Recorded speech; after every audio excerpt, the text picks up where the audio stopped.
She tapping out again.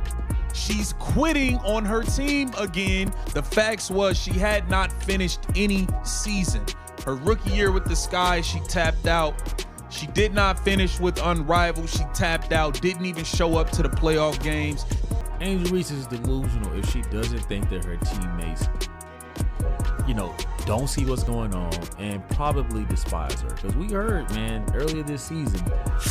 If Angel Reese doesn't believe that her teammates are aware of what's happening and likely hate her because we heard, man, earlier this season, then she is insane. After being suspended by the Chicago Sky, Angel Reese is going crazy, and there is no louder meltdown.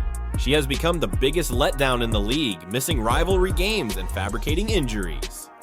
That's it. I've done what I had to do. I don't need to stick around for all this losing. She's been saying her back hurts. Nobody knows anything about the injury. Nobody knows. Fans are now inquiring as to whether Reese is still a baller or merely another sneakerhead on Instagram. You can constantly post on Instagram what you're doing. You can constantly post on Instagram your passion. Like, you could constantly do all of these things where you need your back, except use it on the basketball court. Recall that Angel Reese joined the WNBA with the expectation of becoming a once-in-a-generation superstar. The Bayou Barbie was meant to usher in a new era for the Chicago skyline. The hype claimed that, in actuality, she has become Meltdown. Barbie, and not in a good way. Fans are now sitting there asking the same question after the franchise threw all of their eggs in her basket, plastered her face everywhere, and referred to her as the team's future. Does she still have any interest in playing basketball? Because it appears to me that she is more interested in Instagram effects than in playoff victories. And then this season, post All-Star break, it seemed like that is all she cared about. She realized this team stinks. Tyler Marsh is a bum. Jeff P's a bum. They all stink. I'm not taking that away from her. Let's discuss this back injury bullshit. The league's most enigmatic injury, and I mean mysterious in the sense of a Bigfoot sighting. For weeks, she has been mentioned daily, but there has been no medical update. Nothing. There was nothing but silence. No MRIs, no rehab videos, no schedule, not even a phony doctor's note scrawled on a napkin. The Chicago Sky, however, are in last place in the rankings with a stellar 8-24 record. That Angel Reese basically quit on the team. That's how I feel. That's an opinion, not factual. It looks like it. I think that they are probably not too pleased with her.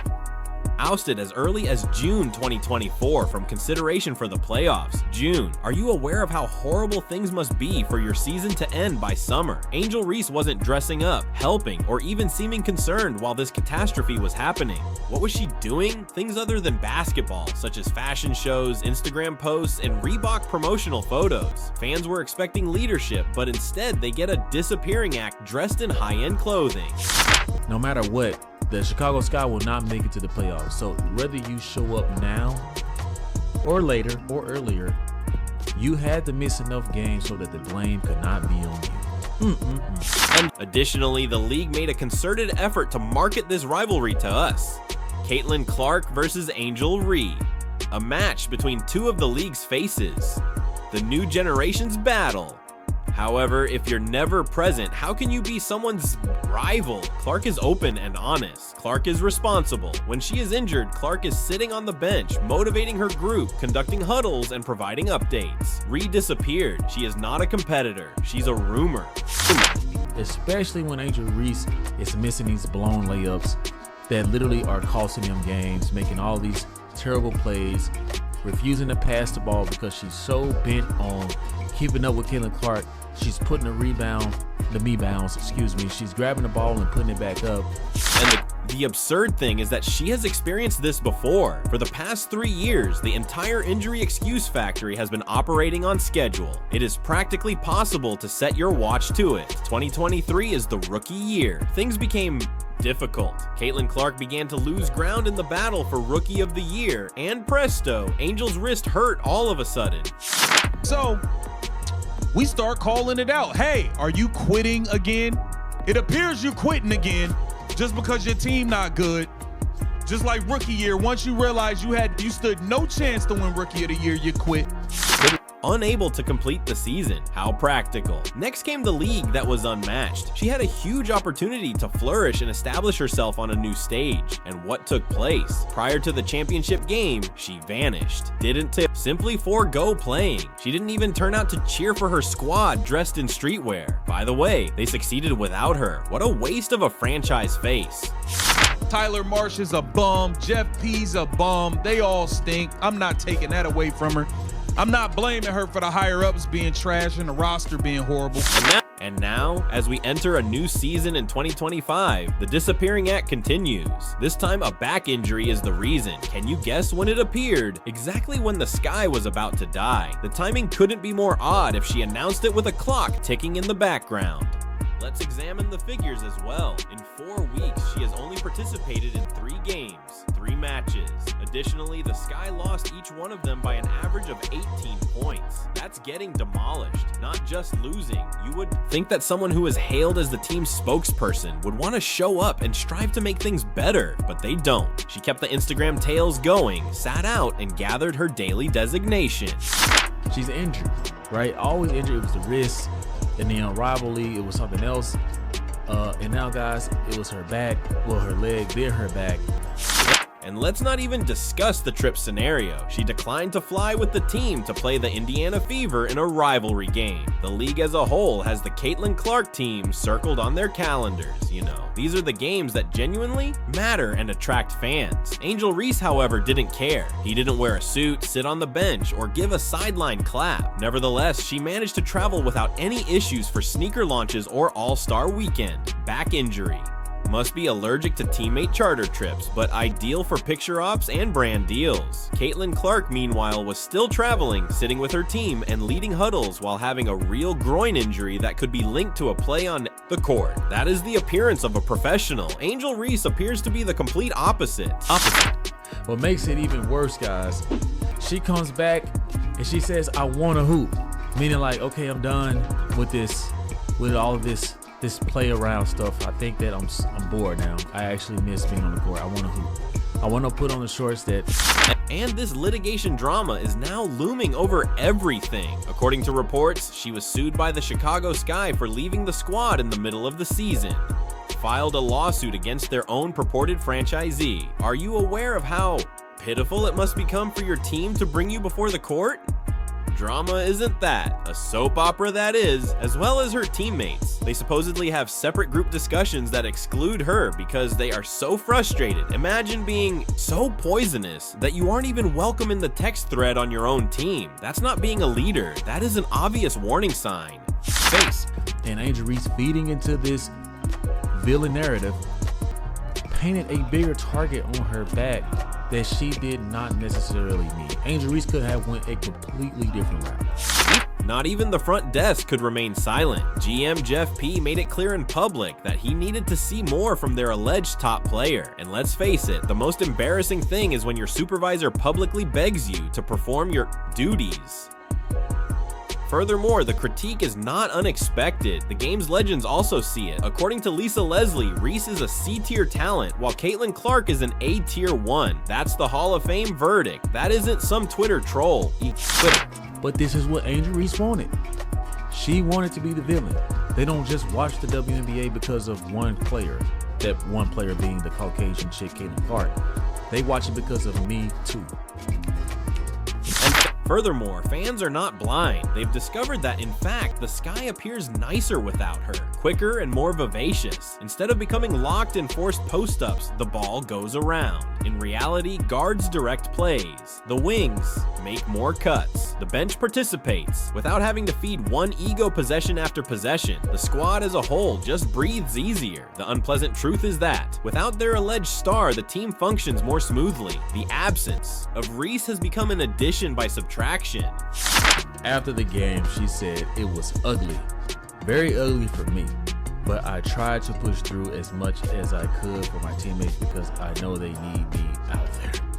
Okay, it's not clear what the disconnect is between Reese and the organization, but her comments revealed that the recovery process did not go smooth. Initially hailed as the Babu Barbie, she has swiftly evolved into a mellow Barbie. During the team's disastrous 8-24 record and elimination from postseason contention in June, she is concealing the most suspicious back ailment we have ever seen.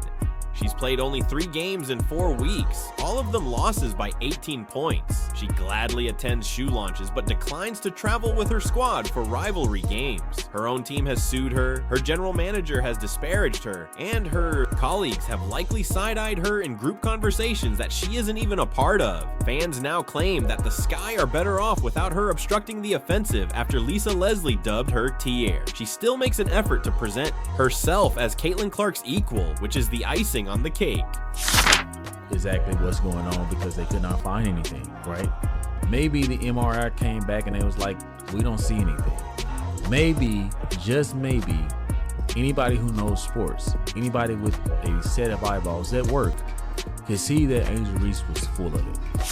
Angel Reese devotes more of her time to advertising her sneakers than to actually putting them on. That isn't even overstating things. In September, she marketed her Reebok sneaker debut as if it were the second iteration of Michael Jordan's Air Jordans. Yes, you heard correctly. Angel Reese actually made a comparison between her sneakers and Jordans. A player who averages 14 points per game for the league's bottom team believes she is on par with the greatest of all time. Now, it's humor rather than just illusion. Furthermore, where did she take this circle? To Indiana, not to take on Caitlin. Clark on the court, where the encounter might have had real significance. No, she went there to perform a stunt for a Reebok promotion in Clark's backyard. Put basketball out of your mind. Rivalry games are not as interesting to Reese as sneaker stunts. WNBA got rid of Liz Cambage, who is far more better than Angel Reese.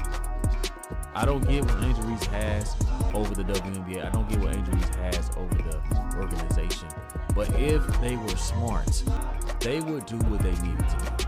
And the icing on the cake was that she didn't rejoin the lineup until Grandma arrived. Yes, exactly. Not for her teammates, not for the Chicago Sky who were drowning at 8:25, and not for the fans. No, when Grandma was in the stands getting ready.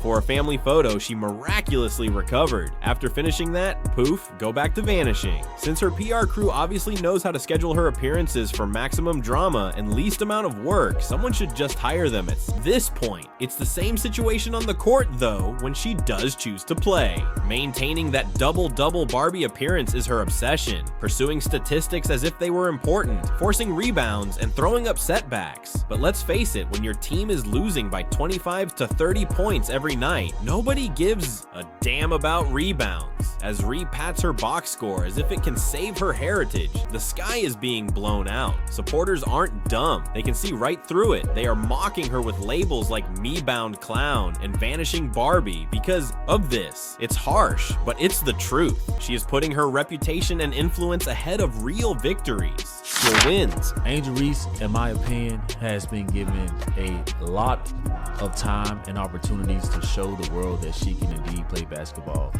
And for her to be labeled as the best player on the team really says a lot about the roster. And this is where the contrast starts to get funny.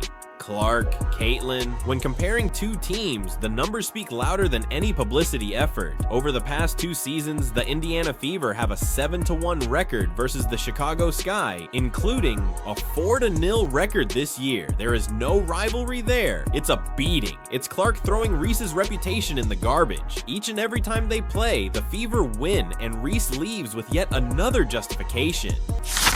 She wanted to be the villain. They don't just watch the WNBA because of one player, that one player being the Caucasian chick, Caitlin Clark. They watch it because of Me Too. Me Too, right? It says here that after the game, she said it was ugly. It's not limited to the scoreboard either. A total of 1.3 million people watched the ABC primetime match between the Fever and Sky. You'd think with all the hype that number would jump, but nothing. In actuality, it was the lowest rated game since both Clark and Reese joined the league. Are you aware of what it says? No one is paying attention to Angel Reese if Clark isn't delivering the hype. Fans have already determined who is important, regardless of how much the league tries to promote the rivalry. The attraction is Clark, the drama is Reese, and observe how they both present themselves. Clark is able to play despite his ailments. Clark signs autographs. Clark welcomes her fans and is accessible. Ree, she ignores fans, skips games, and only appears for picture ops when a camera is available. She also hides behind Nebulous. Injuries. The story in the media has already been established. The Warrior is Clark, the imposter is Rays. Additionally, perception is crucial in sports.